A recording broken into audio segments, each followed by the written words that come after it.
स्मृति ईरानी जी के स्टेटमेंट ने पूरे इंटरनेट में एक डिबेट छेड़ दी है ऑन मेंस्ट्रुअल लीव पॉलिसी। आज हम इस वीडियो में यही जानने की कोशिश करेंगे कि आखिर मेंस्ट्रुअल लीव पॉलिसी है क्या, इसकी इम्प्लीमेंटेशन से क्या इम्पैक्ट पड़ सकता है, कौन सी ऐसी कंपनीज हैं जो ऑलरेडी पेड लीव ऑफर करती है अपने फीमेल एम्प्लॉयज़ को, followed by my personal opinion on this policy. So stay tune till the end.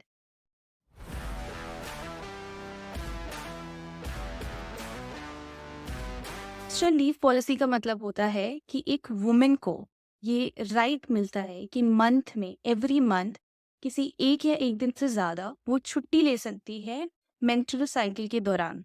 2017 में पार्लियामेंट में इस बिल को इंट्रोड्यूस किया गया था बाय मिस्टर नीनोंग इरिन, जो कि एक लोकसभा के फॉर्मर मेंबर रह चुके।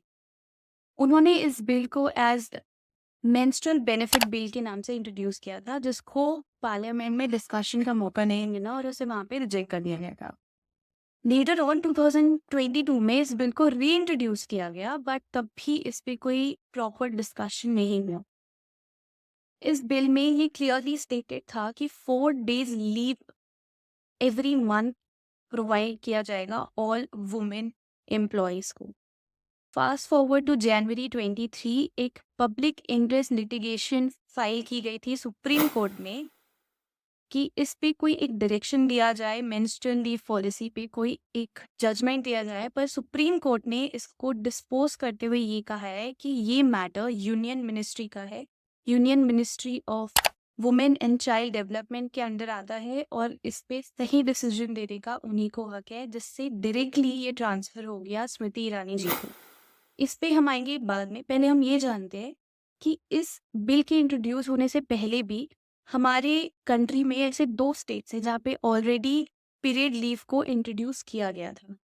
1992 में बिहार में जब लालू प्रसाद जी की सरकार थी, तब वहाँ पे लालू जी ने इस चीज़ को इंट्रोड्यूस किया गया था, मेंस्ट्रुअल लीव इन 1992। 1921 में केरला के government school, girls government school में ये अनाउंस किया गया था कि पीरियड लीव प्रोवाइड किया जाएगा वुमेन स्टाफ फीमेल स्टूडेंट्स को। ये 1921 में ही केरला में इंट्रोड्यूस हो गया था। अब आते हैं इस बात पे कि आखिर इस टाइप की पॉलिसी की ज़रूरत क्यों है।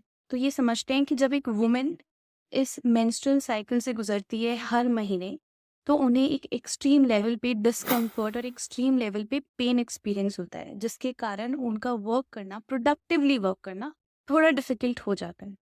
ये पेन काफ़ी वैरी करता है women to women and even days में भी। जैसे कि किसी को एब्डोमिनल में बहुत पेन हो सकता है, किसी को बैक एक बहुत होता है, किसी को फुल बॉडी एक होता है। तो पेन डिफर करता है women to women and in days. For example अगर मैं अपनी बात करूँ तो मुझे first day of my period मुझे एक्सट्रीम लेवल का बैक एक होता है, जिसके कारण मेरे लिए बहुत डिफिकल्ट हो जाता है स्ट्रेट बैठ करके काम करना। बहुत डिफिकल्ट हो जाता है क्योंकि उस टाइम पे मुझे बस चाहिए होता है कि एक हॉट वाटर बैग और एक कंफर्टेबल बेड, दैट्स इट। तो ये काफ़ी हैम्पर करता है डेफिनेटली मेरी प्रोडक्टिविटी को, मेरे को स्ट्रेस भी होता है उसके कारण काफ़ी। अगर if I am working and I am not comfortable working, तो ये एक सिचुएशन आती है हर महीने। पर पेन डिफर भी करता है वुमेन टू वुमेन। किसी को फर्स्ट डे ऑफ पीरियड बहुत पेन होता है, किसी को फर्स्ट एंड सेकेंड डे दोनों होता है, किसी को सिर्फ सेकेंड डे होता है।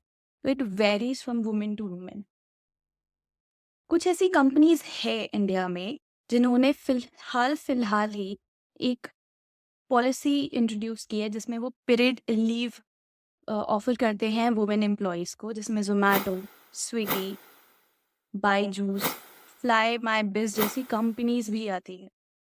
साथ ही कुछ ऐसी कंट्रीज है जहाँ पे ये मैंडेटरी है कि वुमेन एम्प्लॉयज़ को छुट्टी मिलेगी ड्यूरिंग देयर मेंस्ट्रुअल साइकिल, जिसमें Japan, south Korea, Italy, Spain जैसी कुछ अच्छी कंट्रीज आती हैं।